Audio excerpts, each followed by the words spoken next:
Okay, to everyone, we're continuing in the Halachot of Ezer from the Shemes umagen Chelik Dalid, and here he has an interesting case, two interesting cases for today. The first is, if let's say a person comes to a rabbi and says, "Rabbi, I'm getting married, I would love for you to marry us," and however, the rabbi knows, or the guy tells him that he doesn't have a circumcision. That unfortunately, this person, maybe he was from Russia, he didn't communist at the time, and so therefore, this Jew who is an arel, and he doesn't want to get a circumcision. Whatever, I don't want, Brit Milah is like everything. He doesn't want whatever it is, but he's marrying a Jewish girl, and it's considered ma'us, considered disgusting for a woman to be with a man who's an arel. The man is in the state of karet. He doesn't have. But at the end of the day, there's a Jewish man that wants to marry a Jewish girl, but he's an arel. Can the rabbi officiate? Is that allowed? First of all, to be married together? Can the rabbi do such a thing?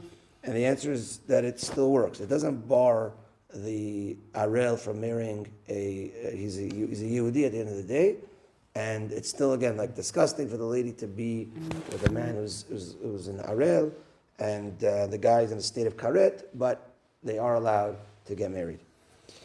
And then I was going to the next halacha, and I saw that there's many cases that Rabbi Shalom speaks about in Agunot, ladies that unfortunately were stuck for whatever case. Like one of the cases with the case of the Twin Towers, where a person was on the phone with his wife, like crying, I don't know what's going on, things are, it seems like something's going on, and all of a sudden, he hears a big crash, and they didn't find the body.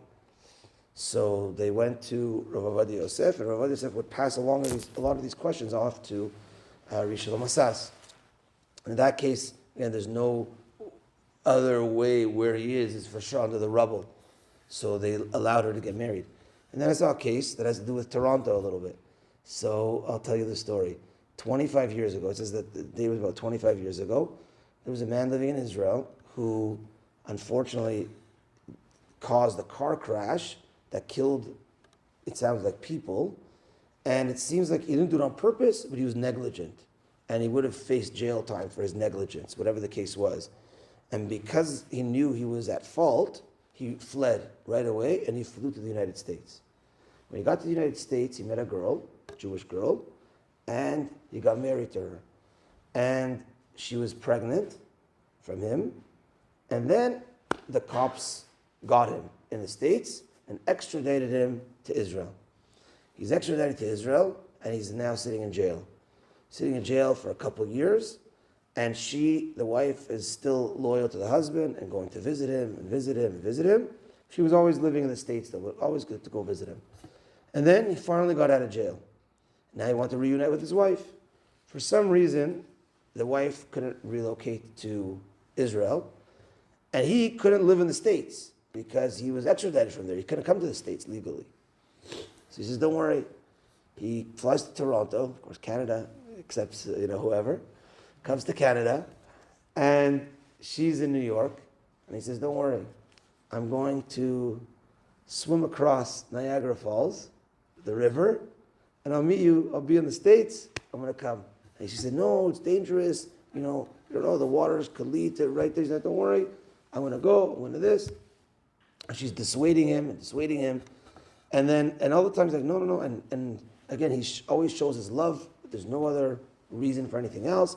And that night of, he said, look, I'm going to go tonight, middle of the night. I'm going to a certain area. I checked it out, this and that. I want to swim across. And don't worry, we'll be in touch very soon. She said, please don't. Don't worry. And that's the last she hears from him. And the last anyone hears from him. And the assumption was that he died. And she went there the next day with cops and with this and told the cops the story. They checked, they searched, never found the body, never found him, nothing. So the question came to Rabbi Shalom Asas, Rabbi Ovadia Yosef, that worked together with a lot of these cases.